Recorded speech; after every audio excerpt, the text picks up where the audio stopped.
pemirsa, kali ini kita akan membahas tuntas sejarah masuknya agama Kristen dan Katolik di Indonesia. Agama Kristen adalah agama penjajah. Kenapa demikian? Jangan salah paham dulu pemirsa. Mari kita jelaskan penjabarannya. Sejak abad ke-15, Paus di Roma memberi tugas kepada misionaris bangsa Portugis dan Spanyol untuk menyebarkan agama Katolik. Kemudian setelah itu, bangsa Belanda pun tertarik untuk menyebarkan agama Kristen Protestan dengan mengirimkan para sending di negeri-negeri jajahannya.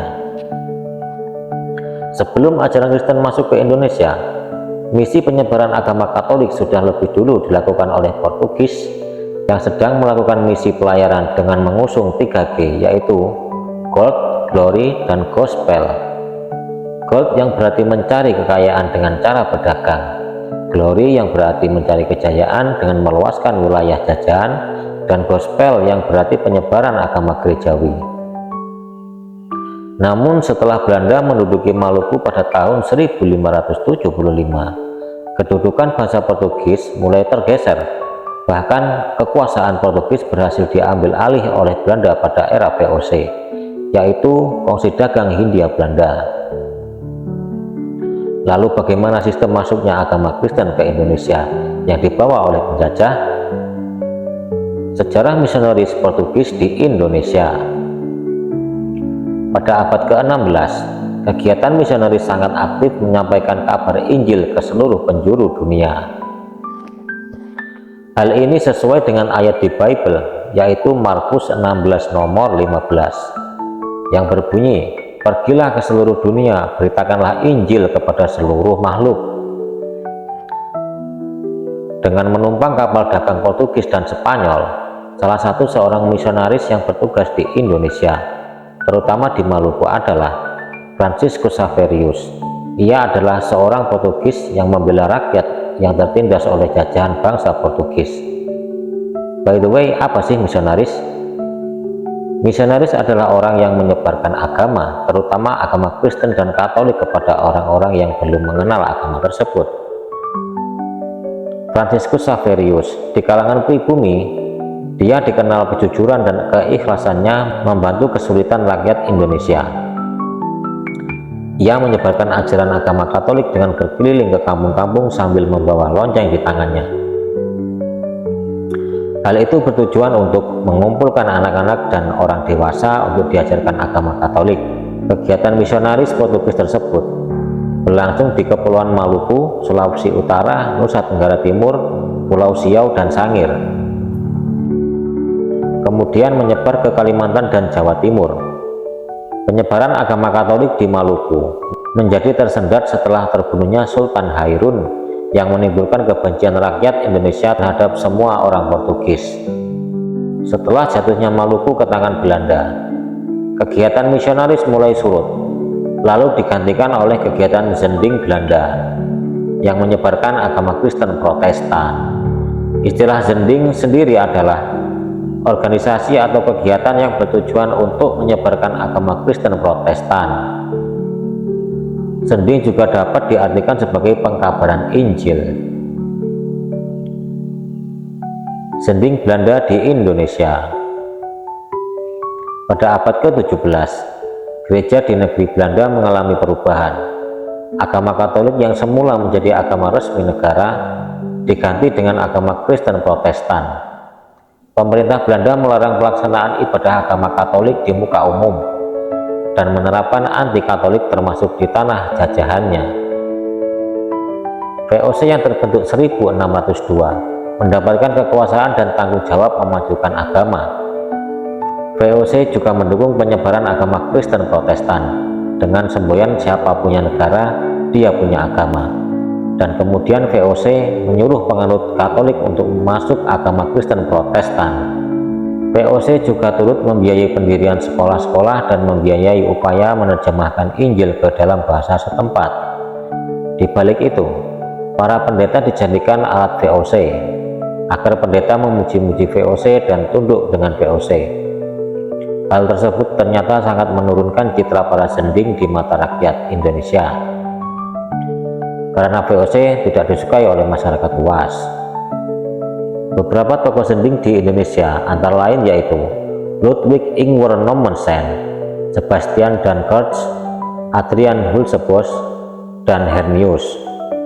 Kegiatan zending di Indonesia meliputi: yang pertama, menyebarkan agama Kristen Protestan di Maluku, Sangir, Talaut, Timor, Tapanuli, dan kota-kota besar di Jawa dan Sumatera.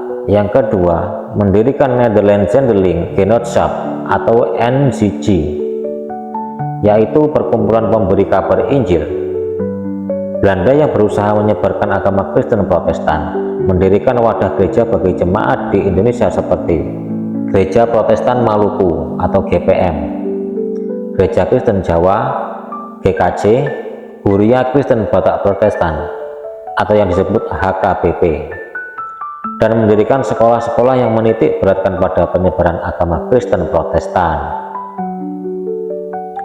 Wilayah persebaran agama Nasrani di Indonesia pada masa kolonial Belanda. Saat VOC berkuasa, kegiatan misionaris Katolik terdesak oleh kegiatan zending Kristen Protestan dan bertahan di Flores dan Timor. Namun sejak Daendels berkuasa, agama Katolik dan Kristen Protestan diberi hak yang sama dan mulailah misionaris menyebarkan kembali agama Katolik, terutama di daerah-daerah yang belum terjangkau oleh agama-agama lain. Penyebaran agama Kristen Protestan di Maluku menjadi giat setelah didirikannya Gereja Protestan Maluku atau GPM pada tanggal 6 September tahun 1935. Organisasi GPM menampung penganut Kristen Protestan di seluruh Maluku dan Papua bagian selatan. Penyebaran agama Kristen menjangkau Sulawesi Utara, tepatnya di Manado, Tomohon, Pulau Siau, Pulau Sangir, Talaut, Tondano, Minahasa, Mamasa, dan Poso. Di Nusa Tenggara Timur yang meliputi Timor, Pulau Ende, Larantuka, Lewonama, dan Flores. Adapun persebaran agama Katolik di Jawa, semula hanya berlangsung di Belambangan dan Panerukan di Jawa Timur, namun kemudian menyebar ke wilayah barat seperti Batavia, Semarang, dan Jogja. Kemudian agama Kristen Protestan di Jawa Timur berkembang di Mojowarno, Ngoro dekat Jombang. Di Jawa Tengah meliputi Magelang, Kebumen, Wonosobo, Cilacap, Ambarawa, Salatiga, Purworejo, Purbalingga, dan Banyumas. Di Jawa Barat sendiri, pusat penyebaran agama Kristen terdapat di Bogor, Sukabumi, dan Lembang di Bandung. Di Sumatera Utara, masyarakat Batak yang menganut agama Kristen berpusat di Angkola, Sipirok, Tapanuli Selatan, Samosir, Sibolga, Hulu Hawar Dikaro, Kabanjahe, Sirombu, dan Kepulauan Nias. Kegiatan agama Kristen pada masyarakat Batak, Huria Kristen Batak Protestan atau HKBP. Adapun di Kalimantan Selatan, agama Kristen berkembang di Barito dan Kuala Kapuas.